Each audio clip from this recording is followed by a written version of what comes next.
दोस्तों नमस्कार, कैसे हैं आप लोग का बहुत स्वागत है मेरे यूट्यूब चैनल में। जैसा आप जानते हैं, मेरा नाम धर्मेंद्र चौहान और मैं क्रोशिया से, और मैं लगभग डेली वीडियो बनाता हूं और आप लोगों के बीच में लाता रहता हूं।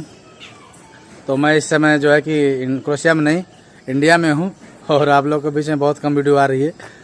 आप लोगों के बीच में बहुत कम वीडियो आ रही है क्योंकि टाइम नहीं मिलता है। यहाँ पे घर का बच्चे चिल्ला रहे हैं और कहीं जगह नहीं मिलता है बनाने के लिए।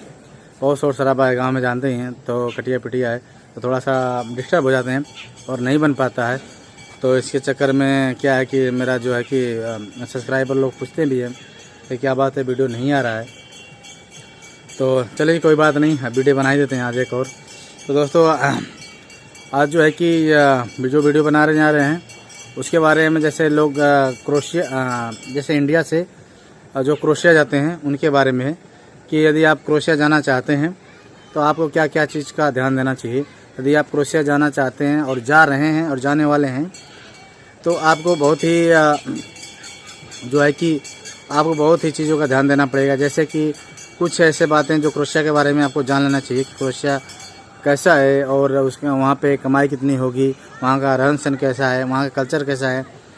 लगाने से पहले आप जैसे आप फाइल लगाते हैं किसी एजेंट किसी कंसल्टी पे, तो उसके पहले आप क्रोशिया के बारे में एक बार सर्च कर लीजिए, क्रोशिया के बारे में जान लीजिए कि क्रोशिया का कल्चर कैसा है, वहाँ का रहन सहन कैसा है, वहाँ के लोग कैसे हैं और वहाँ पे कितनी हमारी कमाई हो जाएगी।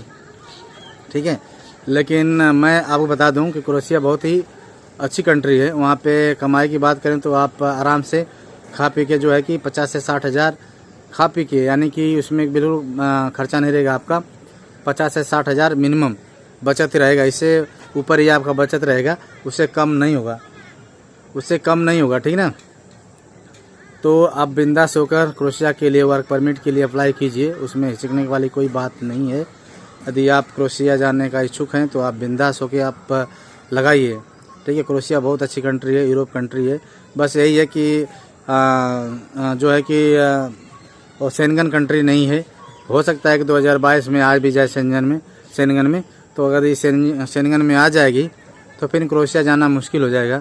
जो अभी बंदा चला जाता है क्रोशिया उसके लिए बहुत फ़ायदे होगा, क्योंकि आने वाले दिनों में वहाँ की यदि शेंगन में आ जाती है तो वहाँ के जो करेंसी है, जो वहाँ की मुद्रा है, वो चेंज हो जाएगी और अच्छा खासा लोग इनकम करेंगे वहाँ पे।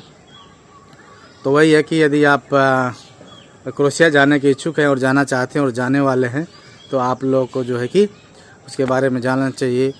क्रोशिया कैसा है, वहाँ का रहन सहन कैसा है और वहाँ पे जाने के लिए हमको क्या चीज़ की ज़रूरत पड़ेगी और क्या क्या डॉक्यूमेंट लगेंगे। तो डॉक्यूमेंट की बात करते हैं तो वहाँ पे जाने के लिए आपको सबसे पहले कि जो है कि यदि आपका वर्क परमिट है तो वर्क परमिट यदि आप मिल जाता है तो उसके बाद वीज़ा स्टैंपिंग होगा। वीज़ा स्टैंपिंग होने के बाद आपको जब पासपोर्ट मिलता है उसके बाद आपका टिकट बनेगा। टिकट बनने के बाद जिस डेट में जाना चाहेंगे उससे 72 घंटे के अंदर का आपका RT-PCR होना चाहिए, यानी कि जो है कि कोरोना टेस्ट जो कराते हैं उसका रिपोर्ट लेके आपको साथ में जाना पड़ेगा। ठीक है, क्योंकि वो रिपोर्ट जरूर मांगते हैं, यहाँ भी दिखाना पड़ता है और वहाँ क्रोशिया जाग्रेब एयरपोर्ट पे भी दिखाना पड़ता है।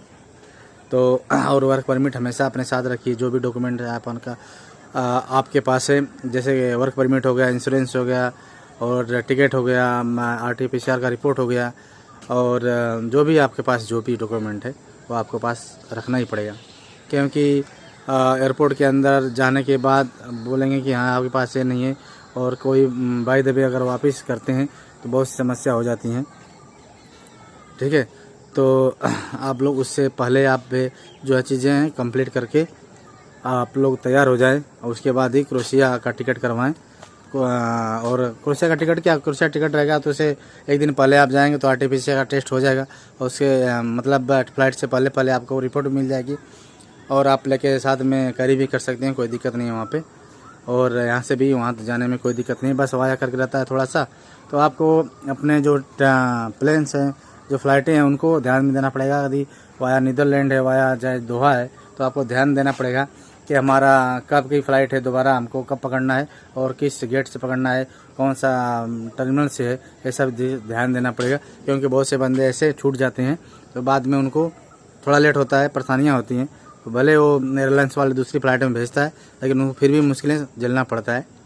तो आप लोग को ये चीज़ ध्यान देना पड़ेगा। जाने से पहले जो भी है आपको तैयारी करनी है कर लीजिए बढ़िया से। पहले तो सबसे पहले डॉक्यूमेंटेशन का, यानी कि आपका जो भी डॉक्यूमेंट है उसको तैयार कर लीजिए।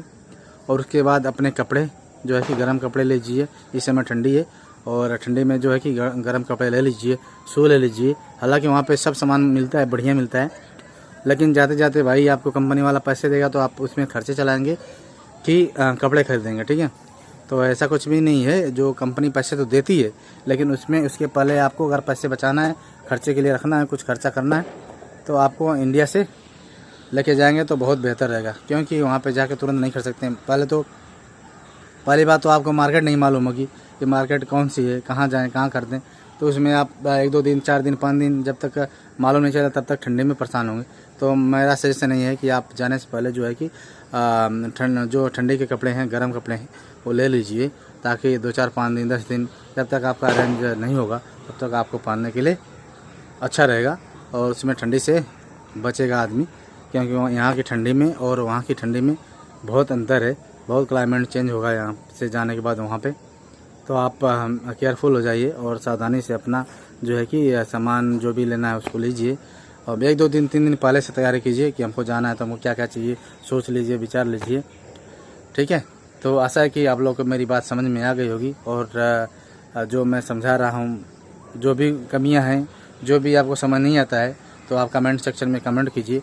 फिर दोबारा उस टॉपिक पे हम वीडियो बनाएंगे, आप लोगों के बीच में लाएंगे, ताकि आपको अच्छी तरह से वो बात समझ में आ जाए, ठीक है। तो आशा है कि आप लोग को मेरी बात समझ में आ गई होगी और मिलते हैं फिर अगले वीडियो के साथ। ओके, नमस्कार।